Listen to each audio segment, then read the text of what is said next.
బయలుపరచబడిన ప్రకటన కార్యక్రమానికి ప్రేమతో స్వాగతం.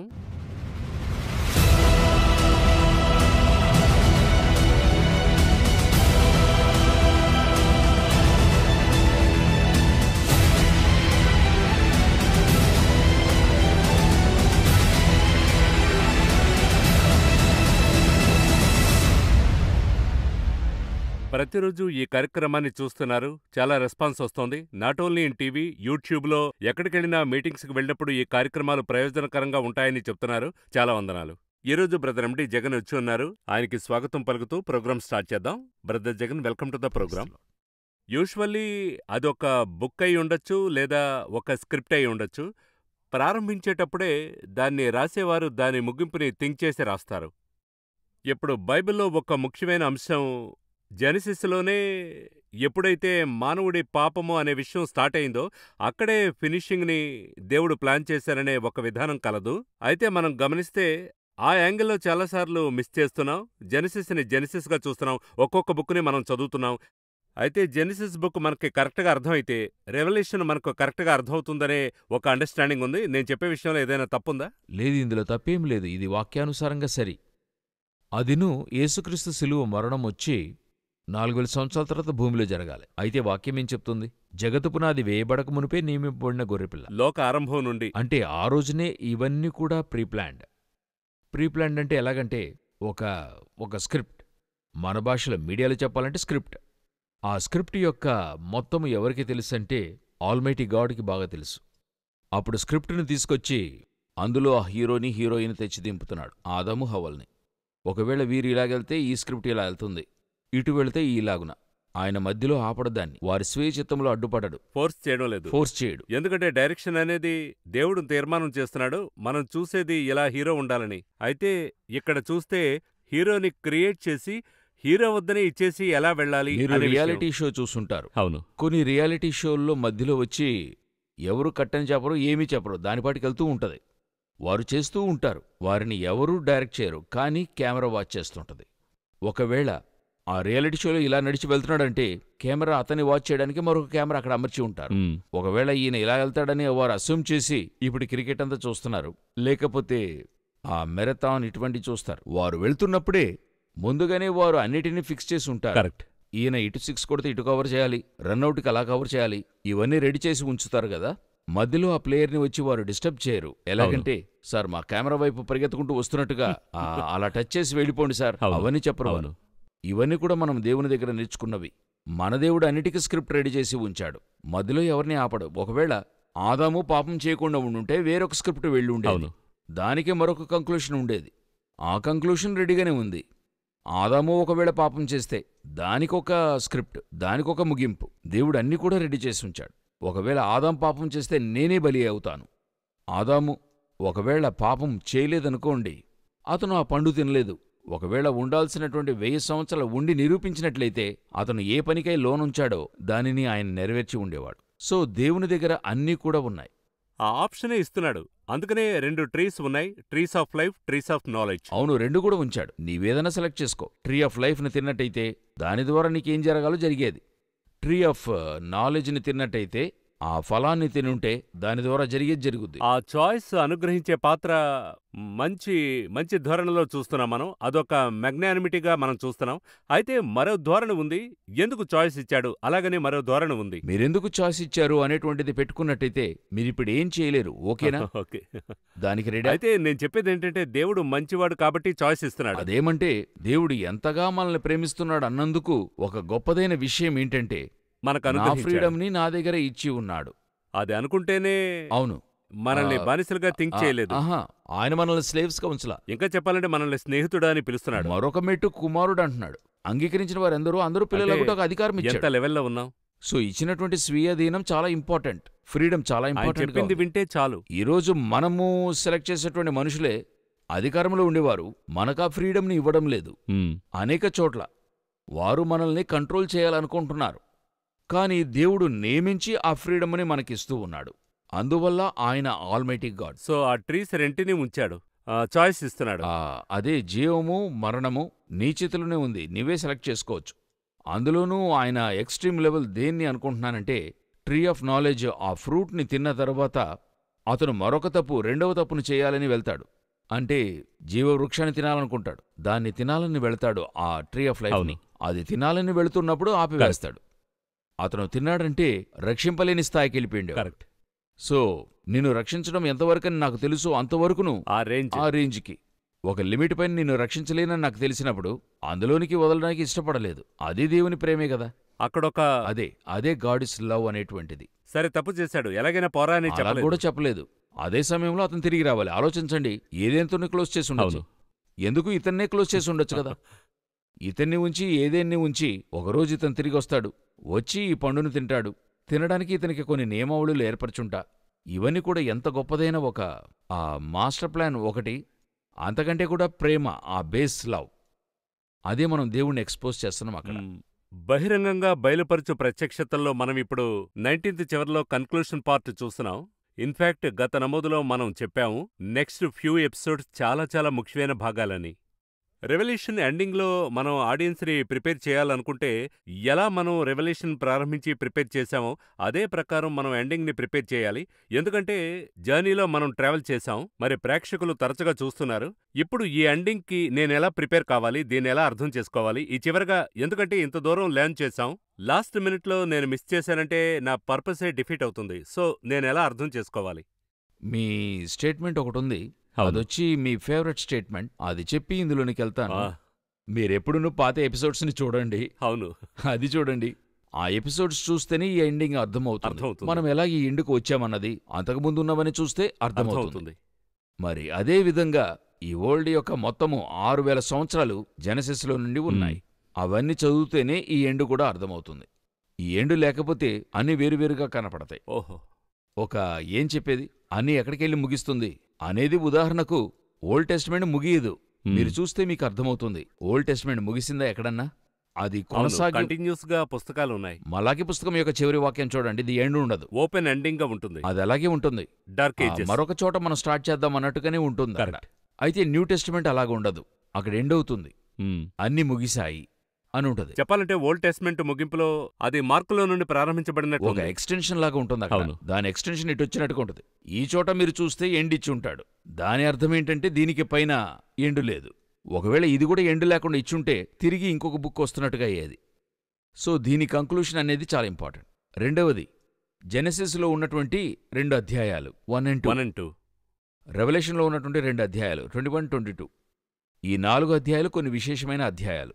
స్పెషల్ ఎందుకంటున్నారంటే అక్కడ క్రియేషన్ వచ్చి ఆరంభం అవుతుంది, ఇక్కడ క్రియేషన్ ముగిసి న్యూ క్రియేషన్ ఆరంభం అవుతుంది. అంటే ఇటర్నల్ నుండి టైంలోనికి వస్తున్నాం. ఆదిలో అన్నటువంటిది ఒక టైం, కరెక్ట్. ఇటర్నల్లో గాడ్ వచ్చి టైంని ఏర్పరుస్తున్నాడు. ఇక్కడ టైం ముగిసి ఇటర్నల్లోకి వెళ్తాం, ఈ యొక్క రెవల్యూషన్. సో అక్కడ ఆరంభం అవుతుందంటే ఇక్కడ ముగియాలి. దేవుడు చెప్తున్నాడు, నేను ఆదియును అంతమునై ఉన్నాను. ఆది అన్నది ఆదికాండం అంటే, అంతమన్నటువంటిది ప్రకటన గ్రంథము. ఈ ఎండు 2 ఇక్కడే ఉన్నాయి. అది మాత్రమే కాదు, ఇది ఒక విషయాన్ని బట్టి చెప్పడం లేదు. నేను మీకు చిన్న ఉదాహరణ చెప్తాను, శ్రోతలు వినడానికి ఇంట్రెస్టింగ్గా ఉంటుంది. దేవుడొచ్చి 4వ రోజునే సూర్యుని, చంద్రుని, నక్షత్రాలని సృష్టిస్తాడు. అవును. అయితే మొదటి రోజునే వెలుగు కలుగునుగాక అని చెప్తున్నాడు. చెప్పి అన్ని మంచిది చెప్తున్నాడు. ఈ వెలుగు ఎక్కడి నుండి వచ్చింది?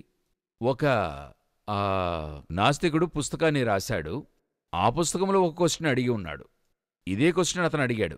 4వ రోజు సూర్యచంద్రుని సృష్టించినప్పుడు మొదటి రోజు వెలుగు ఎక్కడి నుండి వచ్చింది అని అడిగాడు. దానికి బదులు ఎక్కడుందంటే, ఆదికాండములో అతను అడిగిన ప్రశ్నకు సమాధానం ఎక్కడుందంటే ప్రకటన గ్రంథం 21వ అధ్యాయంలోనే దానికి సమాధానం ఉంది. అక్కడ అడిగిన ప్రశ్నకి ఎక్కడుంది? ఇక్కడ వాక్యం స్పష్టంగా ఉంది చూడండి. 21, 23లో ఆ పట్టణములు ప్రకాశించుటకై సూర్యుడైనను చంద్రుడైనను దానికి అక్కర్లేదు. దేవుని మహిమయే దానిలో ప్రకాశించుచున్నది, గొర్రెపిల్లయే దానికి దీపము. వెలుగు కలుగునుగాక, సోర్సే లేదు కాని ఒక ప్రెజెన్స్ ఉంది. అవును, అదక్కడ తెలుస్తుంది. ఇప్పుడు మనకు వెలుగు తెలుస్తుంది. ఈ వెలుగునకు సోర్స్ ఏదంటే సూర్యుడని చెప్తాం. మనమెవరూ నిలిచి సూర్యుని చూడటం లేదు, దాని వెలుగును మాత్రం తీసుకుంటున్నాం. అవును, ఎందుకంటే సూర్యుని చూసి ఈ వెలుగునకు సూర్యుడే కారణమని చెప్పి దినమంతా మనం పగలంతా దాన్నే చూడటం లేదు. కాని సూర్యుని వెలుతురుని తీసుకుంటున్నాం. అదేవిధంగా మొదటి 3 రోజులకైనా సోర్స్ మనం చూడలా. The radiance of God's glory, ఆ మహిమ యొక్క రేస్ మనకు రీచ్ అవుతూ ఉంది. అదే మనం చూస్తున్నాం. దీనికి బదులు ఎక్కడ ఉందంటే రెవల్యూషన్లోనే ఉంది.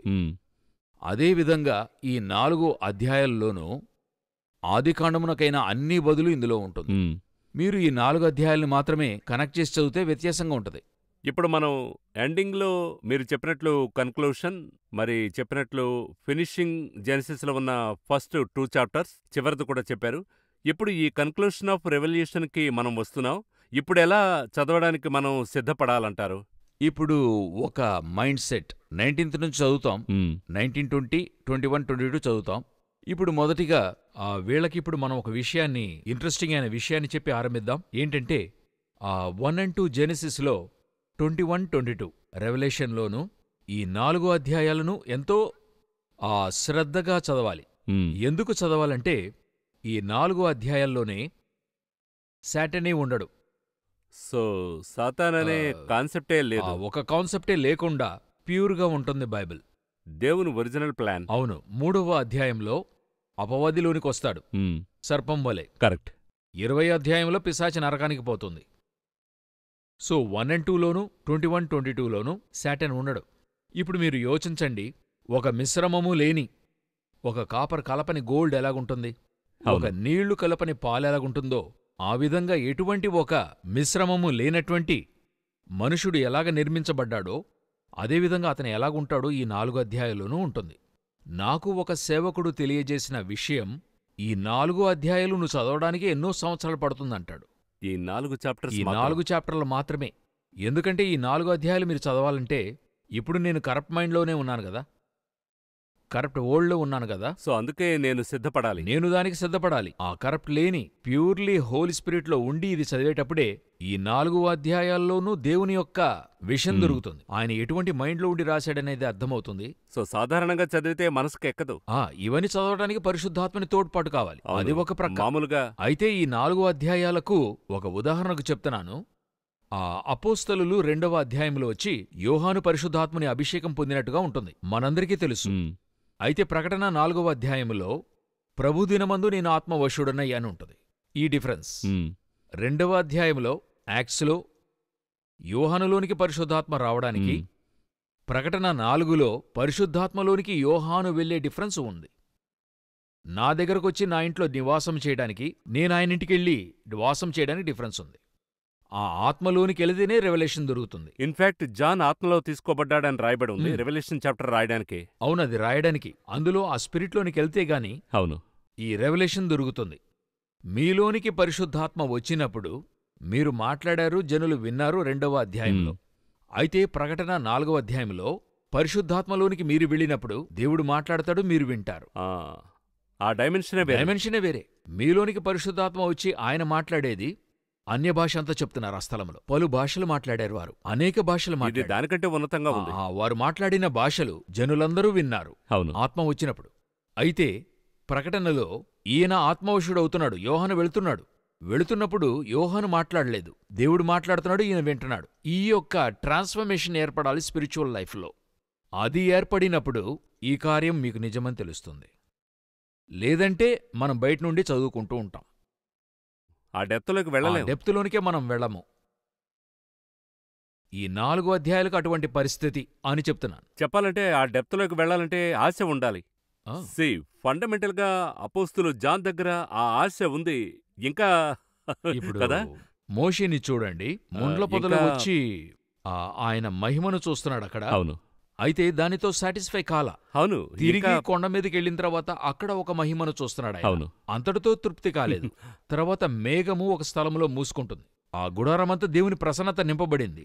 అందులో అతను తృప్తి కాలేదు.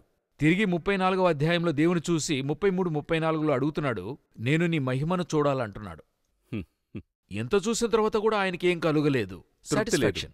ఇంకా కూడా స్పిరిచువల్ లైఫ్. ఆ స్పిరిచువల్ లైఫ్లోనికి ఇంకా వెళుతూ ఉంటేనే గాని మనకిది దొరుకుతుంది.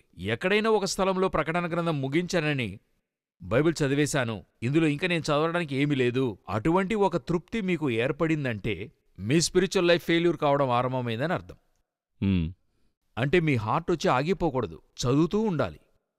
ఎప్పుడన్నా మీ హార్ట్ తృప్తిపడి ఒక 2 గంటల రెస్ట్ తీసుకోవాలనుకుంటే ఆనాడితో అంతా ముగిసినట్టే. అంతకంటే అధికంగా మీ స్పిరిచువల్ లైఫ్ వచ్చి కొట్టుకుంటూ ఉండాలి, వేగంగా ఉండాలి. అప్పుడే దీని కార్యాలన్నీ దొరుకుతాయి. ఇలా చదవచ్చు. ఇవన్నీ ఇంత దూరం కరెక్ట్గా వస్తే ఆత్మీయ అండర్స్టాండింగ్తో మనం చదివితేనే ఈ స్టేజ్‌కి వచ్చినప్పుడు ఆటోమేటిక్‌గా ఆ స్టేజ్‌కి వెళ్ళొచ్చు. అవును. ఒక్కొక్క పుస్తకమును సాధారణంగా బైబిల్ ఇలా పెట్టుకుంటాం. ఒక వ్యవస్థ ఉంది గదా! ఇది ఏదో మానవులు కంపైల్ చేసింది కాదు. మనిషి ద్వారా దేవుడు కంపైల్ చేసింది. కరెక్ట్. ఆ కంపైల్ చేసేప్పుడు ఆయన ఎలా చేసి ఉంటాడని చూస్తే ఒక్కొక్క పుస్తకం దాటి వస్తుండగా ఆ బుక్ ముగింపులో మీ యొక్క స్పిరిచువల్ స్టాండర్డ్ వృద్ధి అవుతుంది. ఇంక్రీజ్ అవ్వాలి. కొందరిని చూసినట్టయితే అమాంతంగా మధ్యలో కీర్తనలు, సామెతలు మాత్రం చదువుతారు. కొందరిని చూసినట్టయితే గాస్పెల్ మాత్రం చదివి వదిలేస్తూ ఉంటారు. కొందరైతే హీబ్రూస్ పుస్తకాన్ని చదవరు. కొంత టఫ్గా ఉంది, రోమన్స్ని చదవరు. మీరు ఈ గాస్పెల్ ముగించేప్పుడు చూడండి, 4 సువార్తలు ముగించేప్పుడు మీ యొక్క స్పిరిచువల్ లైఫ్లో మీరొక రక్షణలోనికొచ్చి, బాప్తిస్మంలోనికొచ్చి మీరొచ్చి ఒక మంచి స్పిరిచువల్ స్టాండర్డ్లో ఉంటారు. తర్వాత మినిస్ట్రీ గురించి ఓపెన్ అవుతుంది. మీరా మినిస్ట్రీలోనికి వెళ్ళి మినిస్ట్రీలో ఇంట్రెస్టెడ్గా ఉన్నప్పుడు మీ యొక్క స్పిరిచువల్ వ్యక్తిగత జీవితంలో మీరింకా వృద్ధి చెందడానికి లెటర్స్ సహాయపడుతుంది. లెటర్స్ని మీరు ముగించేప్పుడు మీలోనికి రెవల్యూషన్ వస్తుంది. ఈ విధంగానే ఉంటుంది. మీరు మొదటిసారి చూసినప్పుడు ఈ లాస్ట్ కన్క్లూషన్ 4 చాప్టర్స్ అని చూసినప్పుడు ఈ జెనిసిస్‌ని ఇదియు కలిసి నేను చదవాలి. దీన్నెలా మీరెలా అర్థం చేసుకున్నారు? మీరెలా ఈ డీపర్‌గా అండర్‌స్టాండింగ్‌లోనికొచ్చారు? నేనొకప్పుడు రెవల్యూషన్ చదువుతున్నప్పుడు ఒక వాక్యంలో దేవుడు నాతో ఒక విషయాన్ని చెప్పాడు. అదేంటంటే, జయించువాడెవడో అతనికి జీవవృక్ష ఫలములు భుజింపనెత్తును. ఈ జీవవృక్ష ఫలము ఇంతకుముందు ఎక్కడ ఉందని అడిగినట్లయితే జెనసిస్‌లో మాత్రం ఉంటుంది. ఓకే. ఈ కనెక్షన్ని దేవుడు అక్కడ ఆరంభించాడు. ఆరంభించిన తర్వాత దేవుడొచ్చి ఈ జెనసిస్‌కి రెవల్యూషన్‌కి మధ్య ఉన్న కాంటాక్ట్‌ని అప్పటి నుండి ఓపెన్ చేసి ఉంచాడు. అప్పటినుంచే. సాధారణంగా అందరూ ఏం చేస్తారంటే ఈ రెవల్యూషన్‌ని, డానియల్‌ని చేర్చి చదువుతారు. అది నిజమే. మనమే చెప్పాంగా. మనము అదే చెప్పాము, అదే ఫ్యాక్ట్. ఫ్యాక్ట్. చాలా లభిస్తుంది. అయితే జెనసిస్‌కి రెవల్యూషన్‌కి మధ్య సంబంధం ఒక సెపరేట్ ఆత్మీయ పాఠం.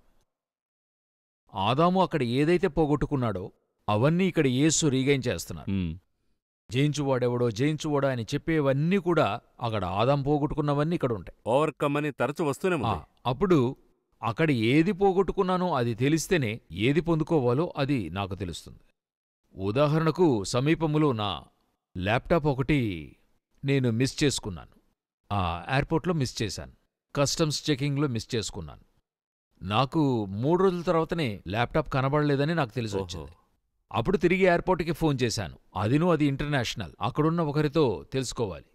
అప్పుడు అక్కడికెళ్తే దాదాపు 30 ల్యాప్టాప్లు ఉన్నాయి. నేనక్కడ లేను. వారు చూసి, బ్రదర్ ఇక్కడ మోర్ దాన్ 30 ల్యాప్టాప్స్ ఉన్నాయి, ఇందులో ఏది మీది? అప్పుడు ఆయనేం అడుగుతున్నాడు, అందులో ఆయనదేది మిస్ చేసిందేదో తెలిస్తేనే అది నేను తీసి ఇవ్వగలను. కరెక్ట్. లేకపోతే ఏదన్నా తీసి నేనేం చేయలేను. అలా కుదరదు. ఆయన మిస్ చేసిందేదో అది చెప్పమనండి, దానికి ఒక ప్రూఫ్ ఇవ్వమనండి. అప్పుడు నేను మిస్ చేసిందేదో నాకు తెలిస్తేనే నేను తిరిగి రీగెయిన్ చేయగలను. నేను మిస్ చేసిందేదో జెనసిస్‌లోనే ఉంది. అప్పుడు నేను రీగెయిన్ చేసేది రెవల్యూషన్‌లో ఉంది.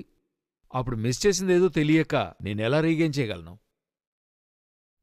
కాబట్టి యేసు చెప్తున్నారు, నశించిన దానిని వెదకి రక్షించుటకు మనిషి కుమారుడొచ్చాడు. ఏది పోగొట్టుకున్నామో తెలిస్తేనే కదా రక్షణ పొందటం. కరెక్ట్. ఏదో వెళుతున్నామంటే ప్రయోజనం ఉండదు. అవునండి. అవును. కొన్నిసార్లు ఒకరిని పంపి వస్తువును కొనుక్కొని రమ్మంటాం. మనకు కావాల్సింది ఆయన దగ్గర నుండి డబ్బు ఇచ్చి తీసుకురమ్మంటాం. తీసుకొచ్చేవాడికి అతను ఇచ్చేది కరెక్టా కాదని తెలియాలి కదా. అవును. చెప్పి పంపాలి కదా మనం.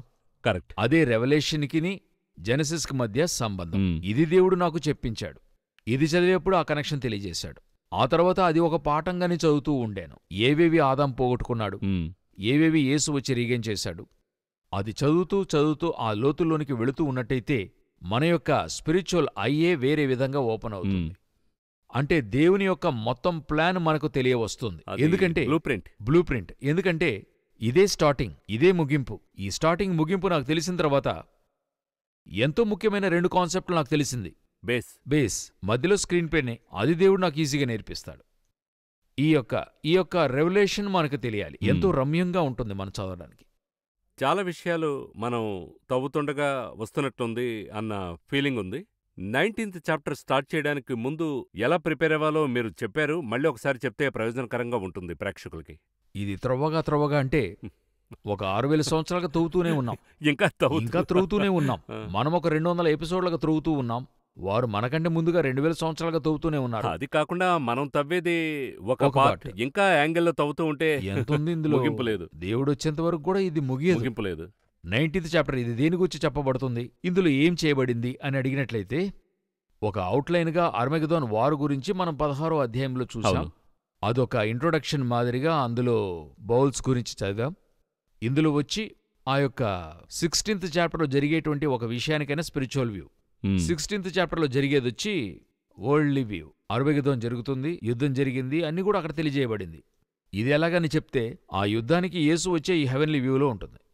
యేసు ఎలాగుంటారు, ఆయన యొక్క డ్రెస్ ఏంటి, ఆయన ఎందులో వస్తున్నాడు, ఆయనతో కూడా ఎవరు వస్తున్నారు, తర్వాత ఆ వారి యొక్క ముగింపు ఏంటి, అందులో ఎలా విలన్ చంపబడతాడు, ఇవన్నీ ఈ 19th చాప్టర్లో ఉంటాయి. సో ఇది వచ్చి ఏంటని చూసినట్లయితే ఆ కంక్లూషన్ అనే దాని యొక్క వారి యొక్క conclusion. At the same time ఒక లాంగ్ ఎనిమిటీ, ఒక మికిలి గొప్పదైన పగ ముగింపునకు వస్తుంది. అంటే 3rd చాప్టర్ ఆఫ్ జెనసిస్లో వచ్చి దేవుడు 15వ అధ్యాయంలో ఒకటి చెప్తాడు, నీ సంతానమునకును ఆమె సంతానమునకును వైరము కలుగజేసేదను. ఆ వైరము ప్రారంభమైంది అక్కడ, ముగిసేది ఇక్కడ, ఫినిషింగ్ ఇక్కడ ఫినిషింగ్. సో దీంతో ముగియబోతుంది. సో ఈ 19th చాప్టర్ మీరు చదివేప్పుడు ఒక ఎండ్ వైపుగా వెళ్తుంది. ఆ ఎండులో ఇందులో చిన్న చిన్న విషయాలు కూడా ఎంతో స్పష్టంగా ఉంటాయి. అంటే ఇందులో వచ్చి ఇన్సిడెంట్ ఉండదు, అయితే చిన్న చిన్న హింట్స్ ఉంటాయి. కొన్నిసార్లు కోడ్ అని చెప్తుంటారు, ఆ సూచనలు అని అంటారు. అలాగా సూచనలు ఎన్నో ఉంటాయి. ఆయన యొక్క చర్చ్ గురించి, ఆయన వధువు గురించి ఉంటుంది, తర్వాత మ్యారేజ్ గురించి ఉంటుంది, తర్వాత అతను వచ్చేటువంటి ఆ యొక్క వ్యూ ఉంటుంది, చివరిగా ఆ యుద్ధం ఉంటుంది. ఆ యుద్ధము ముగింపులో ఆ యాంటీక్రైస్టు అతని మనుషులు, వారికేముంటుంది, ఇవి ఉంటాయి. ఇందులో మీరొచ్చి పార్టుగా చదవచ్చు. ఇందులో మ్యారేజ్ సీన్ కూడా ఉంది. అవును, మ్యారేజ్ సీన్ ఉంది. అదే నేను చెప్తున్నాను. మ్యారేజ్ అంటే మనం చెప్పుకునే లోక ప్రకారం కాదు, స్పిరిచువల్. అవును, బ్రైడ్. దేవుడు చెప్పేదొచ్చి సంఘాన్ని, సంఘము వధువు వరునికి మధ్య ఉన్నటువంటి కనెక్షన్. ఒక డీప్ అయిన మీనింగ్ ఉంది. ఇది మీరొచ్చి ఈ ఒక్క విషయాన్నే వీరికి చెప్పాలనుకుంటే ఎంతెంతో చెప్పచ్చు. అదేంటి వధువు కాన్సెప్ట్ అని అడిగితే, దేవుడు హెవెన్ని సృష్టించాడు. నేను ఓవరాల్గా అర్థం కావడానికి చెప్తున్నాను, నాకు అర్థమైంది చెప్తాను. హెవెన్ని సృష్టించాడు. హెవెన్ సృష్టింపబడింది. ఏ మోడల్ ఏది తీసుకున్నా దానికంటూ ఒక డిజైన్ ఉంటుంది కదా. అవును, అది ఏం డిజైన్ అని అడిగితే దేవుని యొక్క డిజైన్. సకలము ఆయన చేత ఆయన కొరకే నియమించబడింది. పరలోక మోడల్ వచ్చి క్రైస్ట్ యొక్క మోడల్. ఎలాగంటే దానికి ఉదాహరణమే ప్రత్యక్షపు గుడారం. అందులో ఉన్నవని క్రీస్తును ప్రతిఫలిస్తుంది. మందసపు పెట్టి క్రీస్తును ప్రతిఫలిస్తుంది. అక్కడున్న దీపము క్రీస్తుని ప్రతిఫలిస్తుంది. సో అలాగే స్పిరిచువల్ మీనింగ్. అలాగే క్రైస్ట్ కొరకు స్పిరిచువల్గా నిర్మించబడిందే హెవెన్. ఇప్పుడు ఇదేలాగా మరొకటి చేయాలి. ఇప్పుడు దేవుడున్నాడు, ఆయనకిలాగనే ఒకరిని చేశాడు. ఎవరు? Image of him. ఎవరిని? మనిషిని. మనుషుడు కాదు, అతనికి ముందు మరొకడుండాడు. అతనినే లూసియేల్ అని చెప్తారు. దేవుడున్నాడు, అన్ని క్రియేషన్స్ ఉన్నాయి, అందులో అతను ఒకడున్నాడు. ఇతను అన్ని క్రియేషన్స్కి దేవుడికి మధ్యలో ఉన్నాడు. ఈ లూసియేల్ తప్పు చేస్తున్నప్పుడు, మిస్టేక్ అవుతున్నప్పుడు అతని త్రోసివేసి అతనికి బదులు మరొకటి తీసుకొచ్చాడు. అది ఆదాం, దేవుని రూపంలో, ఇమేజ్లో. ఇప్పుడు ఈయన హెవెన్ అంటే ఇతనికి బదులుగా మరొకటి రావాలి. అవునా? ఆదాముకు బదులుగా మరొకటి రావాలి. అదే ఆ వధువు అని మనం చెప్తున్నాం. అది మరొక ప్రపంచం, పరలోకంలాగా మరొక స్థలం. అదే న్యూ జెరూసలేం అని మనం చెప్తాం. మరొక యూనివర్స్ అని మనం చెప్పుకోవచ్చు, ఇన్విజిబుల్ యూనివర్స్. ఇప్పుడు మనకి ఇన్విజిబుల్ యూనివర్స్ హెవెన్ ఉంది కదా, దాన్ని మీరు స్పిరిచువల్ ఐతోనే చూడగలరు. కరెక్ట్. అదేలాగా మరొకటి వస్తుంది, న్యూ జెరూసలేం. అది కూడా మీరు స్పిరిచువల్ ఐతోనే చూడగలరు. అప్పుడు అది తయారు చేయడానికి ఒక మోడల్ కావాలి. ఇది నా మోడల్లో చేశాను. బ్రైడ్ని ఇంకొక మోడల్లో నిర్మించాలి. ఆ మోడల్కే ఆదామును తీసుకొచ్చాడు. ఆదాము క్రైస్ట్ యొక్క మోడల్, న్యూ జెరూసలేం హవ్వ యొక్క మోడల్. ఇది క్రమక్రమేణా ఏమైందంటే ఈరోజు చర్చ్ యొక్క model. Church and the bride, ఇవి రెండును. ఇప్పుడు చర్చ్ ఎలాగుంటుందో అలాగే న్యూ జెరూసలేం ఉంటుంది. ఇది ఆపోజిట్గా చెప్తాను. న్యూ జెరూసలేం ఎలాగుంటుందో దానికి తగినట్టుగా చర్చ్ని నిర్మిస్తున్నాడు దేవుడు. క్రైస్ట్కి తగినట్టుగా హెవెన్, చర్చ్కి తగినట్టుగా న్యూ జెరూసలేం. ఇంకా చెప్పాలంటే బిగినింగ్లో జెనసిస్లో ఒక మ్యారేజ్ వచ్చింది. అందువల్ల ఆదామును పురుషునిగాను అతనిలో నుండి స్త్రీని కలుగజేసిన కాన్సెప్ట్ ఏంటంటే ఈయన ఇద్దరుగా, ముగ్గురుగా, త్రిత్వము అయినా ఏకత్వం. ఒకరే. అదే మనము త్రిత్వం అని చెప్తున్నాం. అందులోనికి వెళ్ళొద్దులేండి. ఆ విధంగా ఈయన హెవెన్ పెట్టుకున్నాడు. దీనికిలాగా మరొకటి చేయాలి ఆయన.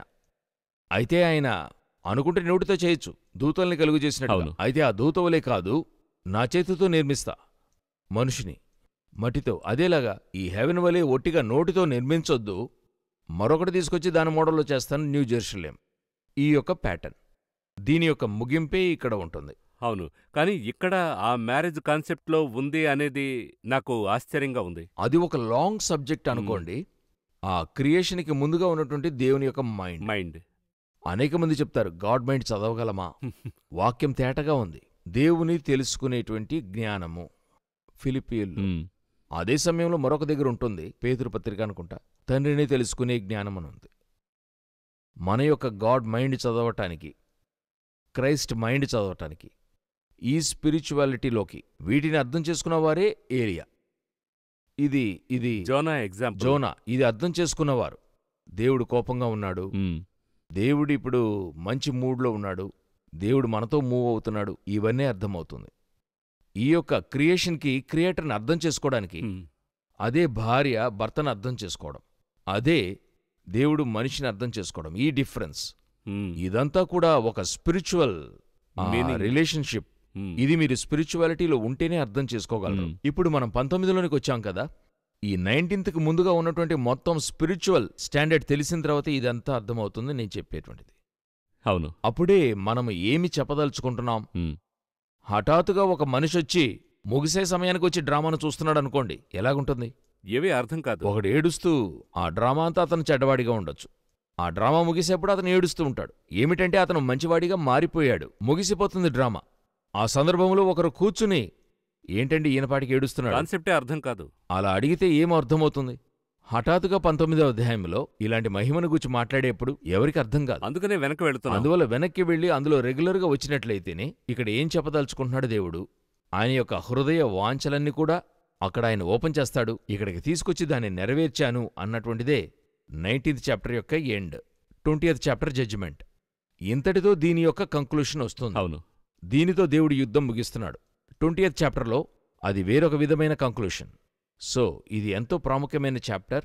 బ్రైడ్ గురించి ఉంటుంది, బ్రైడ్ గ్రూమ్ గురించి ఉంటుంది, వారి యొక్క మ్యారేజ్ గురించి ఉంటుంది. ఇవన్నీ ఇందులో ఉంటాయి. ఎక్స్ప్లెనేషన్స్ ఎన్నో ఉన్నాయి బయట. గాస్పెల్లో కూడా దేవుడు ఎన్నో విషయాలు చెప్తున్నాడు. బట్ ఇక్కడే దాని కంక్లూషన్. ఇందులో చాలా ఇంట్రెస్టింగ్ ఏంటంటే అపోస్తలుడు జాన్కి ఈ విషయాన్ని ఇష్టపడి ఇస్తున్నాడు. అయితే దానియేలు ఇష్టపడి అడిగాడు కొన్ని విషయాలను. ఆ తర్వాత ఇది చాలు అన్నాడు. అయితే జాన్ మరి పద్మాసు ద్వీపంలో ఒక జైల్లో దేవుడే ఇష్టపడి దీన్ని షేర్ చేస్తున్నాడు. ఇలా ఉన్నాయని చెప్తున్నప్పుడు నాకు చాలా ఆశ్చర్యం వేస్తుంది. అవును. ఏంటంటే మనం ఒక స్కూల్లో ఇంటర్వెల్, ఈవినింగ్ క్లాస్ ఫినిష్ అవుతుంది. అవును. ఇంటర్వెల్లోనే ఎప్పుడు అవుతుందని అడిగితే కొంతమంది మాస్టర్లు కోప్పడతారు. అవును. అవునా, వెళ్ళరా, ఇంకా క్లాస్ ఉంది, చదువుకో, ఇప్పుడే వెళ్తానంటావేంటి? ఈయన కోప్పడలేదు, నువ్వు వెళ్ళు, ఎప్పుడు ముగిస్తుందో నాకు తెలుసు అంటాడు. కానీ అది ముగిసే సమయంలో యోహానుతో ముగియబోతుంది, కేర్ఫుల్గా ఉండంటాడు. ఇదే యాక్చువల్గా డిఫరెన్స్ అక్కడ. సో ఆ స్థలంలో వచ్చి అతను ఇంటర్వెల్లోనే ఉన్నాడు దానియేల్. ఆయనకు అవసరమైంది ఆయనకు కావాల్సింది, మరి ఆయన అనుకున్నాడు ఇంకా ఫినిష్ అయిపోతుందని. అనేకసార్లు అలాగనుకుంటాం. యేసు పునరుద్ధానుడైన తర్వాత డిసైపుల్స్ అనుకున్నారు ముగియబోతుందని. అదే అడుగుతున్నారు, ఈ కాలంలోనే ఇశ్రాయేలుకు రాజ్యం తిరిగిస్తారు. వెంటనే యేసు చెప్తున్నాడు, అది దేవుని చేతిలో ఉంది, మీరు వెళ్ళి పని చూసుకోండి. ఎందుకంటే అపోస్తులుడైన పౌలే చాలా విషయాలు కరెక్ట్ చేశాడు. ఇది ముగించబోతోందని తెలుసుకుని కొంతమంది విరమించుకున్నారు, ప్రభు రాబోతున్నాడని. ఆయన కరెక్ట్ చేస్తున్నాడు. ఆ బుక్స్ లో చాలా చోట్ల అదే చెప్తున్నా. మనం ఎప్పుడు ముగియబోతుందనేది మన యొక్క కాన్సెప్ట్. అది ఎప్పుడు ముగియబోతుందన్నది దేవునికి తెలుసు. ఆయన ఆ ముగింపుని చెప్పి ఉంటాడు. అది పెట్టుకుని మనం డిసైడ్ చేయాలి. అదే దేవుని తెలుసుకునే జ్ఞానం. అప్పుడు తెలుస్తుంది ఎప్పుడు ముగియబోతుందని. రెండవది, మనం డేట్స్ చెప్పే విషయాలు మనం లేవు. అయ్యో, ఉన్నదాంట్లోనే చాలా డేంజర్ అయిన విషయం అది. అవును. సో డేట్ బైబిల్లోనే లేదు. అవును. అది క్యాల్కులేట్ చేయడం వేస్ట్ ఆఫ్ టైం అంటాను నేను. కరెక్ట్. దేవుడు ఒకటి మరుగు చేశాడంటే అది అలాగే ఉంటుంది. అవును. అది తిరిగి మనం ఏం చేయొద్దు, తవ్వి తీసే పని అక్కర్లేదు. సో ఇప్పుడు 19లో బిగినింగ్ లో ఉన్నాం. సో రాబోయే వారంలో ఏది ఎక్స్పెక్ట్ చేయాలి ఈ ప్యాకేజీని చూసినప్పుడు? ఇంకా ఈ 19th కొంత డీటెయిల్ గా చూడాలని చూడొచ్చు. ఎందుకంటే బ్రైడ్ గురించి చెప్పేప్పుడు ఆమెకు ఒక క్రైటీరియా ఉంటుంది, బ్రైడ్ గ్రూమ్ గురించి చెప్పేటప్పుడు అతనికి ఒక క్రైటీరియా ఉంటుంది. ఈ మ్యారేజ్ ఉంది, దీనితో కూడా వార్ ఎండ్ ఉంటుంది. సో దీన్ని చూడొచ్చు. అలా లేదంటే దీనితో చేర్చి ఇంకా కొన్ని విషయాలు నెక్స్ట్ ఎపిసోడ్లో ఎక్స్ప్లెయిన్ ఇవి డీటెయిల్డ్ గా చూసి ఆ తర్వాత ప్లాన్లో రావడం అనే అండర్స్టాండింగ్ వస్తుంది. దీన్ని మనం అలా ఎక్స్ప్లెయిన్ చేయడం ద్వారా నెక్స్ట్ నమోదులో కొంచెం ఇందులోనే 19లో ఇంకొంచెం లోతుకు పెడదాం. ఆ తర్వాత నెక్స్ట్ ఏం చేద్దాం? ఎప్పుడు ఇవ్వని ఒక ఛాన్స్ని మనం వీక్షకులకు ఇద్దాం. అవును. ఈ అధ్యాయంలో ఇంకా మీరు ఏం తెలుసుకోవాలని ఇష్టపడుతున్నారు అనే ఫీడ్బ్యాక్ తీసుకోవచ్చు. చేయమని చెప్దాం. యూట్యూబ్ లో చాలా మంది తరచుగా అనుకుంటున్నారు మనం రెస్పాండ్ చేయలేదని. అయితే మనం అన్ని చూస్తున్నాం. అయితే వారికి ఇది తెలియాలి, మనం చూడలేదు. వారి యొక్క కమెంట్స్ నే ప్రింట్అవుట్ తీసి ఇస్తున్నారు. ఎవరెవరు ఏ కమెంట్ ఇస్తున్నారు. సో ఆ కమెంట్స్ ద్వారా చెప్పొచ్చు. చెప్పొచ్చు. 19th చాప్టర్‌లో ఇంకా ఏం తెలుసుకోవాలనేటువంటిది అవును. నెక్స్ట్ వీక్‌లో దాని గురించి మనం వివరిద్దాం. చెప్దాం. చాలా సంతోషం మిస్టర్ జగన్. చాలా విషయాలు మనం చూసాం. ఈ కార్యక్రమం చాలా ఇంట్రెస్టింగ్‌గా ఉంది. ముఖ్యంగా కన్క్లూషన్ చాలా ముఖ్యం అనే విషయాన్ని మీరు చెప్పడం మాత్రమే కాదు, కన్క్లూషన్ అర్థం కావాలంటే బిగినింగ్ అర్థం కావాలి. రెండవది తరచుగా అర్థం అవ్వాలి. అప్పుడే నేను పూర్తిగా కన్క్లూషన్‌ని అర్థం చేసుకోవడం మాత్రమే కాకుండా, గాడ్స్ నేచర్ మాత్రమే కాకుండా, గాడ్స్ హార్ట్‌ని నేను అర్థం చేసుకోగలను అనే విషయం స్పష్టంగా ఉంది. చాలా సంతోషం. మరో కార్యక్రమంలో మనం డీటెయిల్డ్‌గా ఈ కన్క్లూషన్‌లోని ఎపిసోడ్స్‌ని చూద్దాం.